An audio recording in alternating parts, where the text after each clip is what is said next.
Vous écoutez KTO Radio et dans la chronique Cris de la Terre, nous recevons aujourd'hui Jean-Pierre Chaussade. Jean-Pierre Chaussade, vous êtes diacre permanent du diocèse de Paris et expert en énergie. Vous nous faites votre habituelle chronique Cris de la Terre et aujourd'hui vous nous parlez de votre perception de l'après COP28. On vous écoute. Chers amis auditeurs, la COP28 sur le climat s'est achevée à Dubaï, mercredi 13 décembre 2023, par l'adoption d'un accord à l'unanimité entre tous les pays. Il prévoit une transition hors des énergies fossiles pour atteindre la neutralité carbone en 2050. Pour cela, il engage les États d'ici 2030 à tripler la capacité des énergies renouvelables et à doubler l'efficacité énergétique, mais aussi à accélérer les technologies zéro carbone et bas carbone dans le nucléaire, l'hydrogène bas carbone et le captage et le stockage du CO2. Cet accord permettra aux États de se fixer de nouveaux objectifs plus ambitieux et de rendre des comptes à la COP30 dans 2 ans avec des feuilles de route nationales en cohérence avec l'accord final de Dubaï. Comme vous le savez, le pape François n'a pas pu venir à Dubaï pour des raisons de santé. Mais son discours a été lu par le cardinal Parolin en ouverture. Il s'adressait à tous les participants.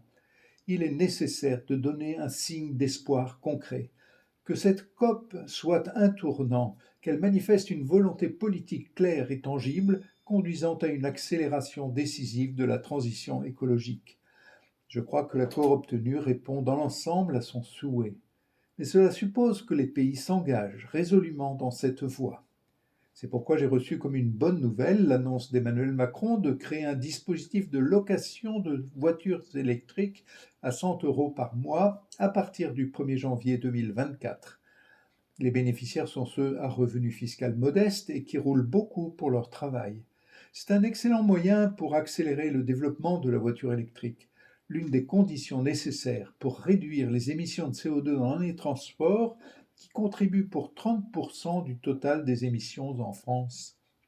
Pour réussir la lutte contre le changement climatique, une coordination multilatérale est indispensable avec des objectifs déclinés dans chaque pays.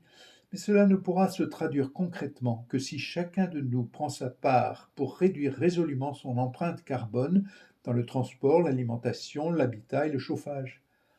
À l'approche de la fête de la naissance de Jésus, notre Sauveur, faisons nôtre cette prière du pape François à la fin de son discours lu à Dubaï.